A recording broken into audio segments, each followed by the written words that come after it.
சந்தியா ராகம் சீரியலில் என்ன நடக்க போகுதுன்னு பார்க்கலாம் வாங்க. வீடியோக்குள்ளே போகலாம். ஜானகியோட தலைவர் பதவியை எப்படியாவது வீழ்த்தணும்னு நினச்ச புவனேஸ்வரி இப்போ ஜானகி பேரில் கம்ப்ளைண்ட் கொடுத்துருக்காங்க. கோர்ட்டு கேஸ் நடந்துட்டு இருக்குது. அந்த கோர்ட்டில் இனிமேல் ஜானகிக்காகவும் ரகுராமுக்காகவும் எந்த வக்கீலும் வந்து வாதாட மாட்டாங்கன்னு நினச்சிக்கிட்டு சவால் விட்டுட்டு இருக்காங்க. அப்போது மாயா சொல்கிறாங்க, இதை பாருங்கள், எங்கள் பெரியம்மாவுக்காக யாரும் வந்து வாதாட மாட்டாங்க நீங்கள் நினச்சிட்டு இருக்கீங்கல்ல, கண்டிப்பாக இந்த பெரிய ஆபத்துலேருந்து எங்கள் பெரியம்மா வெளியே வருவாங்க. நீங்களும் பார்க்கத்தான் போகிற, காலத்துக்கும் அடுத்தவங்களை பார்த்து பொறாமப்பட்டு வயிறு எரிஞ்சு சாகத்தான் போகிற. இதுதான் கடைசியில் நடக்கத்தான் போகுது. இதுக்கப்புறமா நீ இந்த இடத்துல இருந்தீன்னு வச்சுக்கோ, இங்கே இருக்கிறவங்க எல்லாரும் உன்னை அடித்து துவைச்சு வெளுத்து எடுத்துருவாங்க. உன்னோட உயிருக்கு நான் உத்தரவாதம் கொடுக்க முடியாது. ஒழுங்கு மரியாதை இங்கேருந்து ஓடி போயிருங்கிறாங்க மாயா. ஓ, என்னையே மிரட்டுறியா? நான் சொல்கிறத நல்லா கேட்டுக்கொடே. உங்கள் பெரியப்பாவும் பெரியம்மாவும் இந்த கேஸ்லேருந்து வெளியே வரவே முடியாது. எந்த லாயரையும் நான் ஆஜராக விடவே மாட்டேன். அவங்க 2 பேரும் காலத்துக்கு ஜெயிலே கிடந்து சாகட்டும்னு சொல்லிட்டு போகிறாங்க புவனேஸ்வரி. ஐயோ, இவ என்ன இப்படி உளறிட்டு போகிறாளே, ஒருவேளை ஜானகி ரகுராம் வெளியே வர முடியாதோ அப்படின்னு பாட்டி பயப்படுறாங்க. பாட்டி அவள் சாக போகிறோங்கிற பயத்தில் அப்படி சொல்லிட்டு போகிறா. அவள் பேசுனதெல்லாம் நீங்கள் பெருசாக எடுத்துக்காதீங்க. கண்டிப்பாக பெரியம்மாவையும் பெரியப்பாவையும் கையோடு கூட்டிகிட்டு வரோன்ட்டு மாயா அங்கேருந்து எல்லாரும் கிளம்புறாங்க. கோர்ட் வாசலில் நிற்கிறாங்க. அங்கே புவனேஸ்வரி வந்தது, என்ன இன்னும் லாயர் யாரும் வரலையா? உங்கள் பெரியப்பாவையும் பெரியம்மாவையும் கண்டிப்பாக வெளியில் கொண்டு வர முடியாத வாதாடுறதுக்கு இன்னும் எந்த லாயருமே வரலையான்னு கேட்குறாங்க. நீ தான் மோப்பம் பிடிக்கிற நாயாச்சு, உன்னால் அதை கண்டுபிடிக்க முடியலையா அப்படின்னு தானா கேட்கும்போது, என்னடி பேசிக்கிட்டு இருக்க? உங்கள் பெரியம்மாவும் பெரியப்பாவும் என்னைக்கும் காலத்துக்கும் உள்ளேயே கிடந்து சாக வேண்டியதா, அவங்களுக்காக வாதாடுறதுக்கு எந்த வக்கீலும் வரமாட்டாங்க. நீ தேனோ ஒரு லாயர் வேணாலும் பாருன்னு சொல்லிட்டு புவனேஸ்வரி வராங்க. பார்க்கலாம் போடி அப்படின்ட்டு போகிறாங்க. தானா கோர்ட்டு ஆரம்பமானதும் ஜட்ஜி கேட்குறாங்க, இந்த ரகுராம் ஜானகிக்கு வாதாடுறதுக்கு லாயர் வந்துட்டாங்களான்னு கேட்கும்போது, இப்போ வந்துடுவாங்க மேடம், வரப்போகிற லாயரோட ஆர்டர்னு சொல்லி ஒரு லெட்டரை கொடுக்குறாங்க. ஜட்ஜு பார்க்குறாங்க. இப்போ லாயருக்காக வெயிட் பண்ணிட்டு இருக்கும்போது அங்கே பார்த்தா மாயா தான் வந்து நிற்கிறாங்க. அவங்கள பார்த்து தான் அங்கேருந்து எல்லாருமே ஷாக் ஆகுறாங்க. ஜானகி ரகுராம் 2 பேரும் பார்த்துட்டு சந்தோஷப்படுறாங்க. என்னது, நமக்காக இப்போ மாயா தான் வாதாட போகிறாளா அப்படிங்கிற சந்தோஷத்தில் இருக்காங்க. மாயா வாதாடி முடிக்கிறாங்க. கோர்ட்டுக்கு வெளியே எல்லாரும் வந்ததுக்கப்புறம் அப்போ புவனேஸ்வரி வந்து மாயாவை பார்த்து சிரிக்கிறாங்க. என்னடி, நீ வாதாடுனா உங்கள் பெரியம்மாவும் பெரியப்பாவும் வெளியே வந்துடுவாங்கன்னு நினைக்கிறியா? நீ வாதாடி ஜெயிச்சு கொண்டு வந்துடலான்னு நினைக்கிறேன். அப்படிதான், அது மட்டும் நடக்காதுங்கிறாங்க புவனேஸ்வரி. அவங்க 2 பேர்த்து மேலேயும் அவ்வளவு ஸ்ட்ராங்காக கேஸ் பதிவாயிருக்கு. இதுக்கப்புறம் உன்னால் வெளியே கொண்டு வர முடியும்னு நீ நினச்சிடாத. எந்த வக்கீல் வந்தாலும் சரி, நீயே தலைகளை நின்று வாதாடினாலும் சரி, உன்னால் இது முடியவே முடியாதுங்கிறாங்க புவனேஸ்வரி.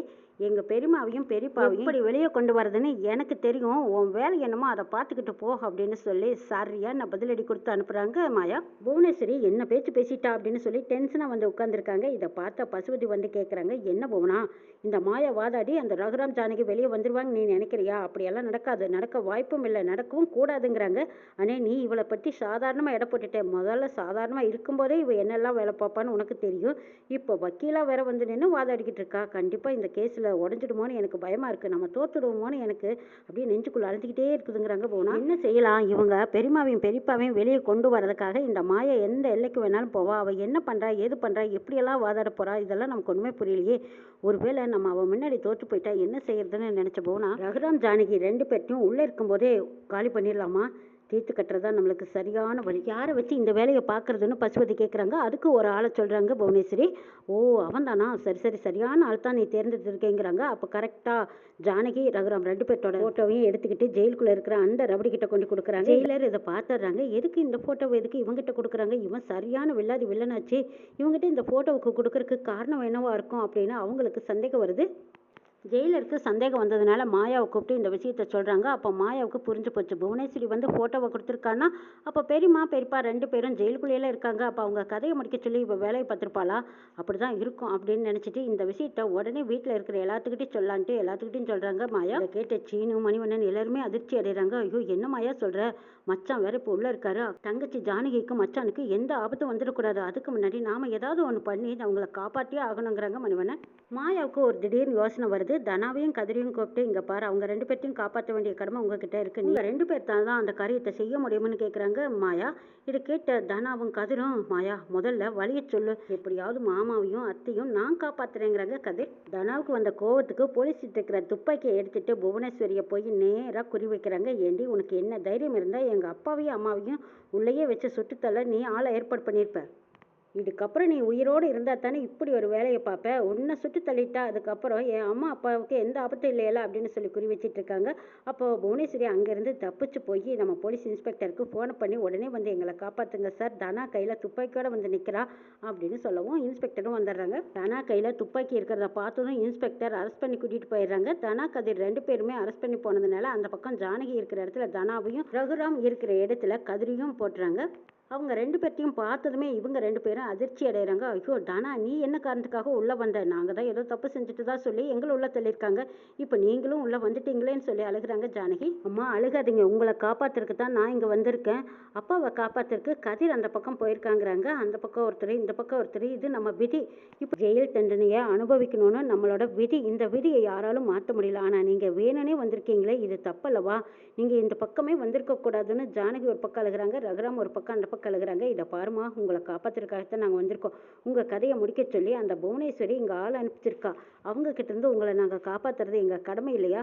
அதுதான் புவனேஸ்வரி வீட்டுக்கு போய் அவளை கொன்னுடுவேன்னு மிரட்டிட்டு இருந்தேன். அவளும் நாங்கள் எதிர்பார்த்த மாதிரியே போலீஸ்க்கு ஃபோன் பண்ணி விட்டுட்டா. போலீஸும் வந்து நாங்கள் குற்றவாளின்னு சொல்லிட்டு எங்களையும் பிடிச்சி உள்ளே வச்சுருக்காங்க. இப்போ உங்களுக்கு பாதுகாப்பாக தான் நாங்கள் வந்திருக்கோமா. சத்தியமாக நாங்கள் எந்த தப்புமே பண்ணலைன்னு சொல்கிறாங்க மாயா. தனா சொன்னதை கேட்டதும் ஜானகிக்கு அப்படியே கை காலெல்லாம் உதற ஆரம்பிச்சிருச்சு. ஐயோ தனா என்ன நினச்சிட்டு இருக்காவ? இந்த அளவுக்கு அவளுக்கு தைரியமா?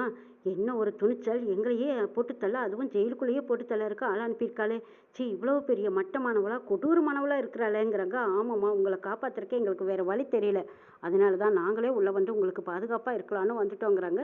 தனாவும் ஜானகியும் பேசிகிட்டு இருக்கும்போது பின்னாடியே ஒரு லேடி கட்டியோடு வந்து ஜானகியை குத்த வர்றாங்க. இந்த தெரிஞ்சுக்கிட்ட தனா அப்படியே அவங்க கையை பிடிச்சி முறுக்கி அந்த கட்டியை கீழே போட வச்சிடுறாங்க. திரும்ப அவங்க சண்டை போட்டு எப்படியோ அவங்கள விரட்டி விட்டுடுறாங்க. அதை பார்த்துட்டு இருந்த ஜானகிக்கு ஒரே பதட்டமாக இருக்குது. ஐயோ தனா, என்னது எந்த நேரத்தில் என்ன வேணாலும் நடக்கும் போல இருக்கு. ஐயோ நீ வந்தது பெரிய தப்பு தெரியுமா? நீ எப்படியாவது வெளியே போயிட்டீங்கன்னா போதும், எனக்கு என்னானாலும் சரி. ஆனால் உனக்கு ஒன்றும் ஆகக்கூடாதுங்கிறாங்க ஜானகி. இந்த பக்கம் ரகுராமையும் குத்தருக்காக அங்கே ஒரு ஆளையும் நியமிச்சிருக்காங்க. அந்த ஆளும் ரகுராம் கதிர் ரெண்டு பேரும் பேசிகிட்டு இருக்கும்போது அங்கே ரகுராம குத்தருக்காக வந்துட்டாங்க. அந்த நேரம் கரெக்டாக பார்த்த கதிர் அந்த ஆள் அடித்து நொறுக்கி தள்ளி கையில் வச்சிருந்த கத்தியை தூக்கி தூர போடுறாங்க. அதுக்கப்புறம் விட்டாடா சாமின்னு சொல்லி அவன் அங்கேருந்து ஓடிடுறான். இதை பார்த்துட்டு இருந்த ரகுராம் ஓடி வந்ததும் கதிரை கட்டிப்பிடிச்சு, கதிர் என் உயிரை காப்பாற்றினா பையன் நீ இந்த இடத்துக்கு வந்தது பெரிய தப்பல்லவா? நீ இங்கேருந்து எப்படியாவது போயிடுப்பாங்கிறாங்க. இதை பாருங்க மாமா, உங்களுக்கு எந்த ஒரு ஆபத்தும் வரக்கூடாதுங்கிறதுக்காகத்தான் நாங்கள் இந்த இடத்துக்கு வந்திருக்கோம். நாங்கள் தப்பே செய்யாமல் தப்பு செஞ்சதா சொல்லி உங்களுக்கு பாதுகாப்பாக நாங்கள் வந்து நிற்கிறோம். நீங்கள் கவலைப்படாதீங்க மாமா, நான் இருக்கேங்கிறாங்க கதிர். கதிர் சொன்னதை கேட்டதும் ரகுராம் அப்படியே கட்டிப்பிடிச்சு, டே எனக்கு பெத்த மகன் மாதிரி நீ இருக்க. இதே மகனாக இருந்தால் கூட இப்படி ஒரு வார்த்தையை சொல்லுவானான்னு எனக்கு தெரியாது. நான் உன்னை தப்பாக நினச்சிக்கிட்டேனே, என்னை மன்னிச்சிடப்பா, என்னை காப்பாற்ற வந்த தெய்வம் நீங்கிறாங்க. ரகுராமுக்கு திடீர்னு ஜானகியோட ஞாபகம் வருது. ஏப்பா கதிர், எனக்கு இப்படி ஒரு ஆபத்து வந்த மாதிரி ஒருவேளை ஜானகிக்கும் ஆபத்து வந்திருக்குமோ? அந்த புவனா அங்கேயும் ஆளுமை நினச்சிருப்பாளோ? ஐயோ ஜானகிக்கு ஏதாவது ஆபத்து வந்துட்டா என்ன செய்யறது? நான் என்ன செய்வேங்கிறாங்க ரகுராம். மாமா நீங்கள் ஒன்றும் கவலைப்படாதீங்க, அந்த இடத்துல எந்த ஆபத்தும் வராமல் இருக்கத்தான் இப்போ தனாவும் அந்த இடத்துக்கு அவங்க அம்மாவுக்கு பாதுகாப்பாக இருக்காங்கிறாங்க. இதை கேட்ட ரகுராம், என்னப்பா சொல்கிறேன்? அப்போது ஜெயிலுக்குள்ளே ரெண்டு பேரும் தான் வந்திருக்கீங்கிறாங்க. ஆமாம் மாமா, உங்கள் ரெண்டு பேர்த்துக்குமே ஆபத்துன்னு தெரிஞ்சு தான் நாங்கள் உள்ளே நுழைஞ்சிருக்கோம். உங்கள் ரெண்டு பேர்த்தையும் காப்பாற்ற வேண்டியது எங்கள் கடமைன்னு சொல்லிட்டு இருக்கும்போது அப்போ மாயா உங்களை பார்க்குறக்காக வந்திருக்காங்கன்னு ஜெயிலர் வந்து சொல்கிறாங்க. இதை கேட்டதும் ரகுராம் கதிர் ரெண்டு பேரும் சரி மாமா, போய் மாயாவை பாட்டு வரலாமா அப்படின்னு கேட்குறாங்க. சரி வா போகலாம் அப்படின்னு சொல்லி அங்கே போய் மாயாவை பார்க்குறாங்க. என்ன உங்கள் ரெண்டு பேர்த்துக்கும் ஏதாவது ஆபத்து வந்ததா? மூஞ்சியை பார்த்தா இப்படி இருளண்டி பயந்து போய் நிற்கிறீங்களே, என்ன ஆச்சுன்னு கேட்குறாங்க மாயா. அதே மாயா கேட்குற, ஒரு ரவுடி வந்தான், அவன் கத்தியால் அப்படியே தூக்கி வீசினான் பாரு. திரும்ப அந்த கத்தி எடுத்துட்டு நான் அவன் பக்கம் போகிறதுக்குள்ளேயே அவன் கண்ணுக்கு முன்னாடி மறைஞ்சே போயிட்டான்.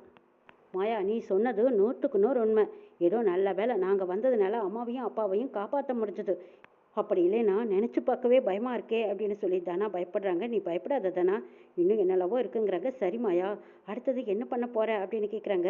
அதாவது இனிமேல் ஆதாரங்களை திரட்ட வேண்டியதான். ஆதாரத்தையும் சாட்சியும் கைக்குள்ளே வச்சுருந்தா தான் இந்த புவனேஸ்வரியை அடக்க முடியுங்கிறாங்க மாயா. நீ சொல்கிறதும் சரிதான் மாயா. அதுக்குள்ளே இந்த புவனேஸ்வரி இன்னும் என்னெல்லாம் பண்ண போகிறாளோ தெரியலையேங்கிறாங்க. இனிமேல் அவள் ஆட்டத்துக்கு நம்ம ஒரு முற்றுப்புள்ளி வச்சுத்தான் ஆகணுன்ட்டு போகிறாங்க மாயா.